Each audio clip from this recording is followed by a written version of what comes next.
তো দেখো বন্ধুরা, আমাদের কুমড়োর লুচি রেডি হয়ে গেছে। এর মধ্যে থেকে একটা হালকা কুমড়োর সেন্টও আসছে, আর হিং দেওয়ার জন্য একটা সুন্দর গন্ধ আসছে। ফুলকো ফুলকো কুমড়োর লুচি আমাদের রেডি হয়ে গেল। তোমরা জাস্ট এইভাবে একবার কুমড়োর লুচিটা যেভাবে দেখাচ্ছি বাড়িতে করে খেয়ে দেখো, জাস্ট তারপরে বলবে অসাধারণ লাগছে এরকম একটা নতুন ধরনের লুচি খেয়ে। আর চ্যানেলটি যারা নতুন দেখছেন প্লিজ ফলো অ্যান্ড সাবস্ক্রাইব করে দেবেন, আর ফ্রেন্ডদের মধ্যে একটু ভিডিওগুলো শেয়ার করবেন। Thank you. নমস্কার বন্ধুরা, রান্নার পাঠশালায় আপনাদেরকে স্বাগত জানাই। আজ আপনাদের একটা নতুন রেসিপি দেখাবো, সেটা হলো কুমড়োর লুচি। তো আমি 4-5টার মতো লুচি বানাবো, বেশি বানাবো না। তো তার জন্যে এইরকম একটা ছোট্ট কুমড়োর টুকরো আমি জলে সেদ্ধ করে নেব। সেদ্ধ করে এই কুমড়োটাকে বেটে নেব। তারপর তোমাদের পদ্ধতিটা দেখাচ্ছি। তো বন্ধুরা দেখো, আমরা এটাকে বয়েল করে নিয়েছি।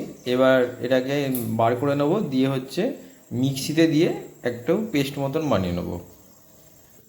আর তোমরা যদি মিক্সিতে না কেউ করতে চাও, সেক্ষেত্রে কুমড়োটা একটু ছোট করে কেটে নেবে, একটু বেশি করে সেদ্ধ করে নেবে। তো দেখো বন্ধুরা, আমি কড়াতে জাস্ট একটু তেল নিয়েছি। এই কুমড়োটা আমি মিক্সিতে এরকম করে নিয়েছি। এবার আমি এই তেলটার মধ্যে দেব একটু মৌরির ফোড়ন।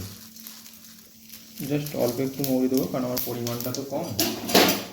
তো মৌরিটা আমি একটু তেলে সেঁতলে নেব, নিয়ে এর মধ্যে কুমড়োটা দিয়ে দেবো।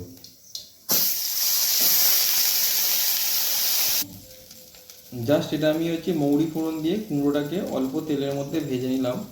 আর এতে দেবো সামান্য পরিমাণে একটু হিং। আপনারা যদি মনে করেন যে হিং খাবেন না, সেক্ষেত্রে হিংটা আপনারা নাও দিতে পারেন। আমি হিংটা দিলাম, এটার মধ্যে একটা সুন্দর সেন্ট আসার জন্য। তো এবার আমি এটাকে ঠান্ডা করে নিয়ে ময়দার সাথে মাখাবো। এবার বন্ধুরা দেখো, এই ময়দাটার সাথে কুমড়োটাকে একসাথে মেখে ফেলবো। এর মধ্যে দেব একটু নুন, একটু চিনি, আর ময়মের জন্য একটু তেল। এটা অত্যন্ত সহজভাবে এবং ঘরোয়া জিনিস দিয়ে একটা সুস্বাদু টিফিন তৈরি হয়ে যায়।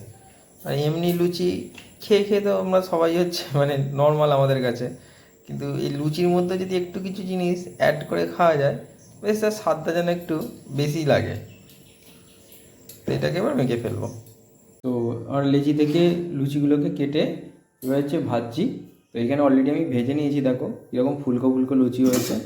আর এইভাবেই সবকটা ভেজে নিলাম। তো এবার এইটাই লাস্ট ভেজে নেব। তোমরা এরকমভাবে একবার কুমড়োর লুচি খেয়ে দেখো। তো জাস্ট নতুন ধরনের একটা লুচি, এবং খেতে খুব ভালো লাগবে, এবং খুব দারুণ এই লুচিগুলো হয়। তোমরা এটা কুমড়ো আলুর তরকারির সাথে বা আলুর তরকারির সাথে বা আলুর দমের সাথে যে কোনো তরকারির সাথেই খেতে পারো।